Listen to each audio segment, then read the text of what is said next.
できて終わりか。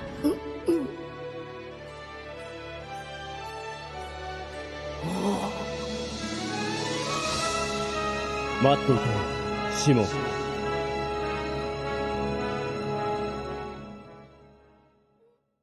After countless rewrites, re-recordings, and battling illness, it's time to tackle the final season of Duel Monsters. The entire budget for this arc is spent on the opening. It has the best animation and the best OST from the Duel Monsters era.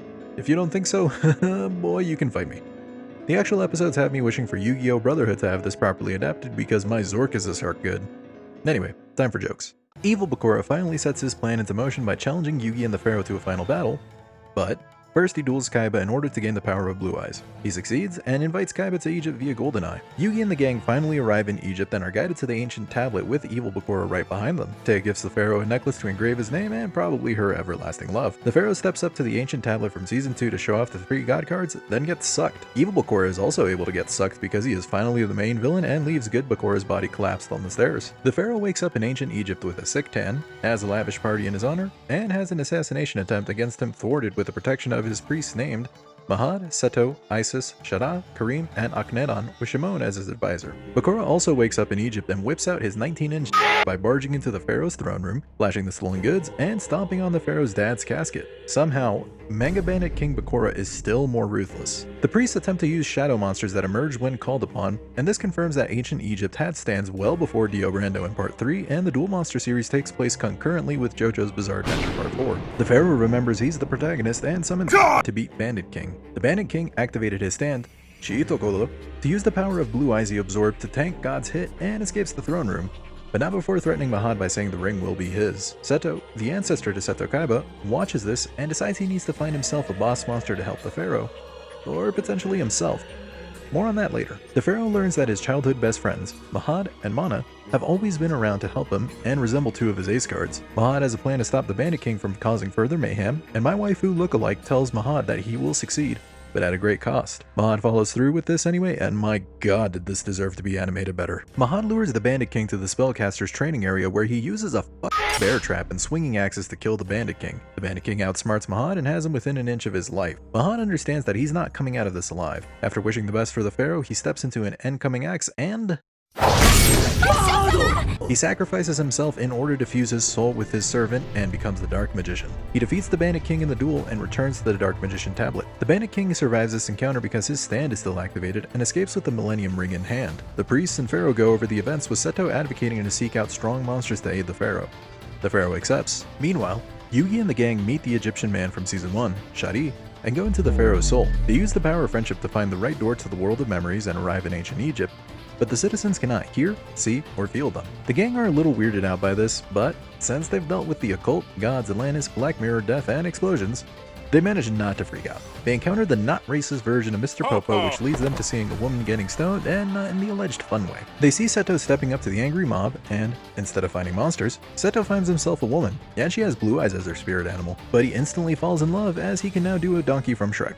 If you know, you know. Akhenaton tries to warn Seto about trying to forcefully pull out the spirit animals from their hosts, but Seto is adamant that they need them to help the Pharaoh against the Bandit King. Akhenaton laments that Seto is about to do the same thing as he did when Akhenaton is attacked by the Bandit King and seduced by the dark side. The Bandit King reveals that he knows Akhenaton sacrificed the village to create the Millennium Items as he is a survivor of the massacre, all while flashing his meat at Akhenaton. The Pharaoh sees that the Bandit King attacked another village, so the Pharaoh rushes out to confront him 1v1 like they're in a Halo chat lobby. The Bandit King begins killing civilians while the Pharaoh uses Osiris to block attacks and blast thunder beams at the Bandit King's stand. And my god did this deserve to be animated better. The Pharaoh attempts to take down the Bandit King outside of the kingdom while Akhenaton completes his heel turn and throws a sword at the Osiris tablet, causing Osiris to be unresponsive and the Pharaoh to take a critical hit from Diabolos. Yugi and the gang arrive just in time and use the power of friendship to help Pharaoh get back up and make another push at the Bandit King. He succeeds with Ra going for lethal, and the gang celebrates the win. Evil Bakura is a sore loser and uses his stand, Shiboru, to rewind time in order to kill God and have the Bandit King stay alive long enough to continue trying to revive Zorc.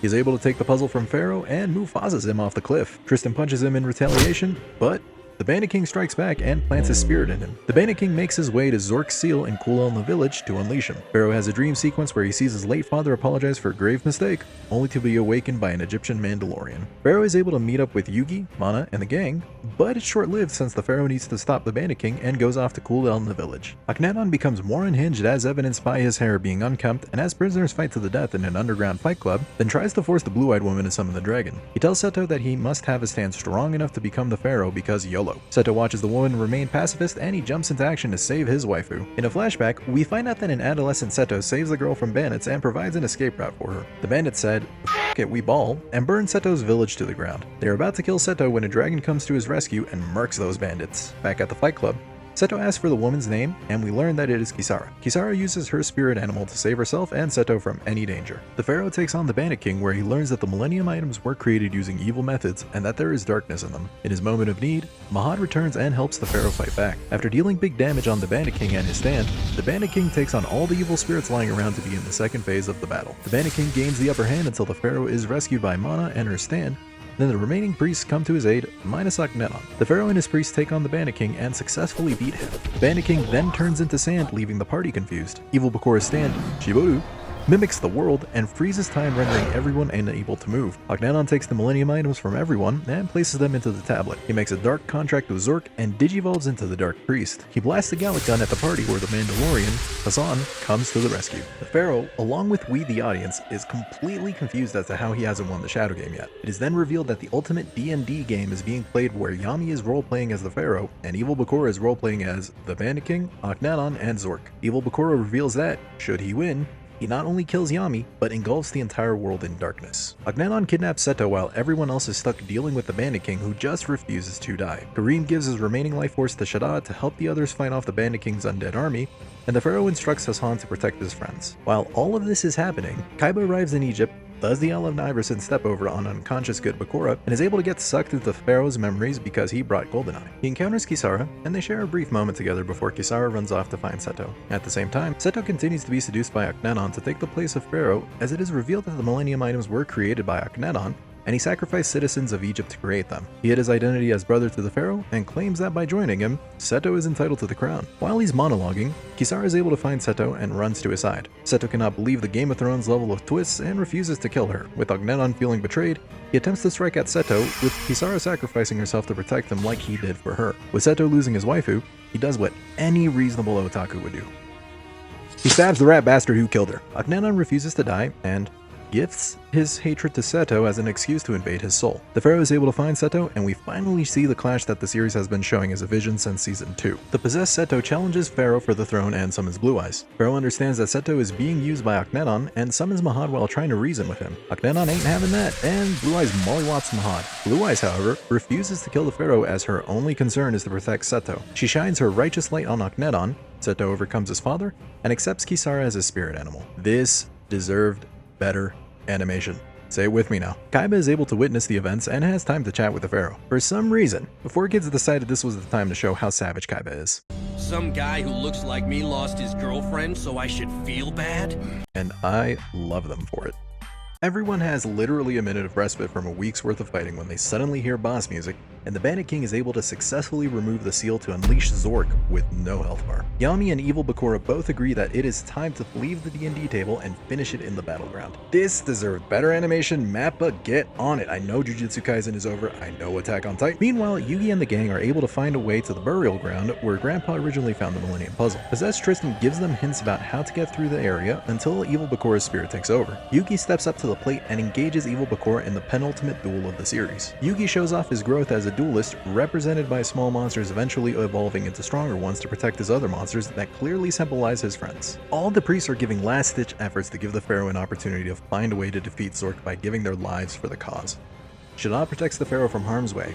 Isis uses herself as a decoy to give Mana the time to return the Millennium items, and Shimon calls forth Exodia to fight Zorc, and it is not enough. Pharaoh, with the Millennium Puzzle back in hand, is able to summon all 3 gods to fight Zorc, but Zorc not only clutches a 3v1 matchup, he dominates the gods. Seto and Blue Eyes aid in the fight, but Zorc is darkness personified and claps Blue Eyes by ripping off her head using his Dong Dragon. Yeah, you heard that correctly. Everything looks lost until Kaiba wills Blue Eye's ultimate dragon to help delay Zorc. Mana heals the pharaoh enough for him to call forth Blackluster Soldier and fuse with the ultimate dragon to create the Dragon Master Knight to go at Zorc at. It is still not enough. Zorc is so insanely strong, I can't wait to use him in the TC. Oh. Pharaoh is on the brink of giving up, but Hassan takes the blow from Zorc and says that the light of hope is on its way to help the pharaoh before he succumbs to Zorc's blast. Speaking of hope, Yugi summons the third coolest dragon in the series, Gandora, to overcome Evil Bakura's Decklock combo and goes for game with Silent Swordsman. Evil Bakura's spirit is defeated and Tristan is saved, allowing the gang to go on and make way to the pharaoh to give him the name he has been searching for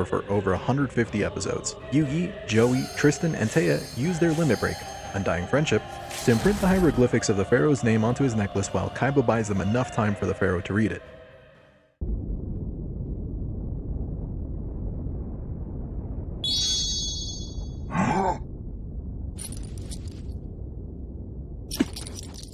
Aibo, minna, kita ze.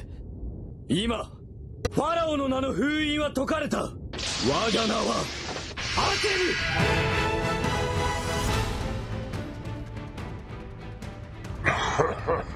何度やっても同じこと。三原神など我が敵ではないわ。そして今、ファラオの名のもとに神を束ねる。 Atem is able to summon all three Egyptian gods and unite them to bring forth Palakti, the creator god, to eliminate Zorc once and for all. The gang leaves the world of memory, but not before Atem declares that Seto take the throne and lead Egypt into a new era. Atem now has his name, the God Cards, and the Millennium Drip to finally rest his soul. The catch is that he needs to battle in a ceremonial duel and lose. If he wins, his spirit stays in the current world. With this information in mind, Yugi steps up and says that he is the only one that can battle the pharaoh. Everyone is in their feelings, but Atem and Yugi cannot hold back in this duel. They build their respective decks. Kaiba is seething that he can't duel the pharaoh despite being 1-3 against him. And Teo wants to confess to Atem, but doesn't admit her feelings because it might be weird to be in love with a spirit that has been dead for 3,000 years, even though weirder and or more out-of-pocket things have happened in anime. Atem and Yugi finally separate from their shared living space and face each other for the first time ever. Canonically. Manga accurate. First time, Atem and Yugi go blow for blow in the duel, with Yugi overcoming all three God cards, Dark Magician and Dark Magician Girl, and Yugi correctly reading Atem's final play of using Monster Reborn to call Osiris for lethal. Because of this, Atem is open and Yugi defeats him in the final duel of the original series with Silent Magician. Atem comforts his partner as he won the duel outright. He heads to the door to the afterlife as he can finally rest and meet his long-gone friends. The gang gives their final goodbyes to Atem as he walks toward the light, with the series concluding by the tomb collapsing within itself, the Millennium items being buried, and everyone outside looking towards the sky. With that, the original Duel Monsters series concluded. That is, until we were given an epilogue.